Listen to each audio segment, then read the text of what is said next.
नमस्कार बच्चों। आज हम हिंदी व्याकरण का अध्ययन करेंगे, जिसमें कक्षा 3, 4 और 5 के हिंदी व्याकरण का सामान्य ज्ञान प्राप्त करेंगे। इसमें हमारा भाग 1 भाषा और व्याकरण है। भाषा और व्याकरण। सबसे पहले हम भाषा की परिभाषा को पढ़ेंगे। भाषा बोलचाल तथा लिखने का वह माध्यम है जिसके द्वारा हम अपने विचारों और भावों को प्रकट करते हैं तथा दूसरों के विचारों और भावों को समझते हैं। बच्चों, भाषा जो हम बोलते हैं, लिखते हैं तथा हम अपने विचार दूसरों को समझाते हैं और दूसरों के विचार हम ग्रहण करते हैं, उसी को क्या कहते हैं?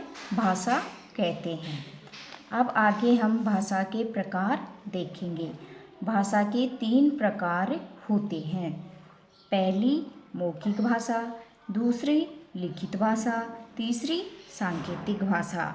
जिसमें मौखिक भाषा वह भाषा होती है जो मुख से जो कुछ बोला जाता है तथा कानों से सुना जाता है, वह भाषा का मौखिक रूप होता है।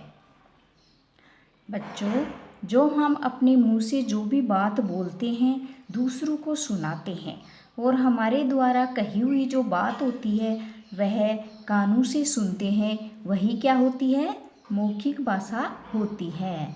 जैसे दादी जी बच्चों को कहानी सुनाती है।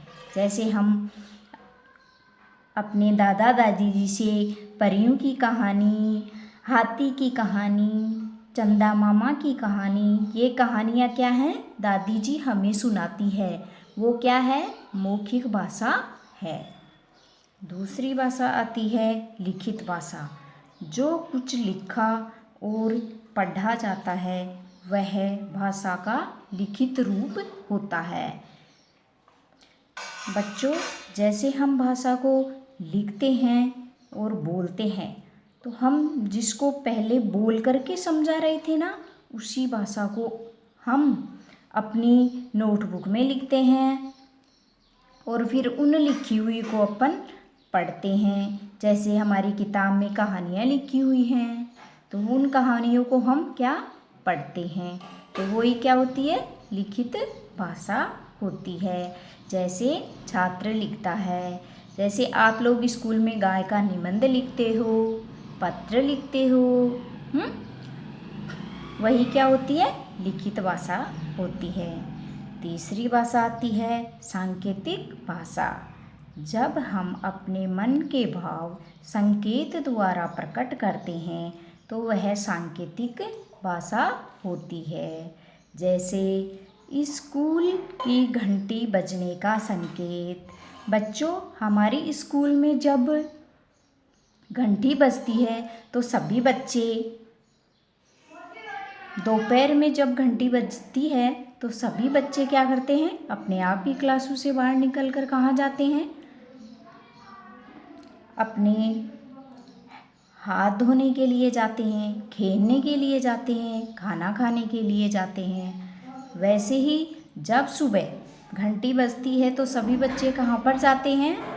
प्रार्थना स्थल पर जाते हैं और सभी बच्चे प्रार्थना बोलते हैं। वही क्या होती है? संकेत की भाषा होती है। यानी वह घंटी हमें संकेत दे रही है कि हमें अब ये काम करना है। जैसे इशारे से हमारे अध्यापक हमें बुलाते हैं, कक्षा में इशारों से इधर उधर भी बैठाते हैं, वो ही क्या होता है? संकेत होता है। तो आज हम इन भाषा के 3 भेदों को पढ़ा, भाषा की परिभाषा को पढ़ा। अब हम आगे इसका आगे का भाग पढ़ेंगे और आज आपको इसको ऐसे की ऐसे ही अपनी नोटबुक में करना है। धन्यवाद।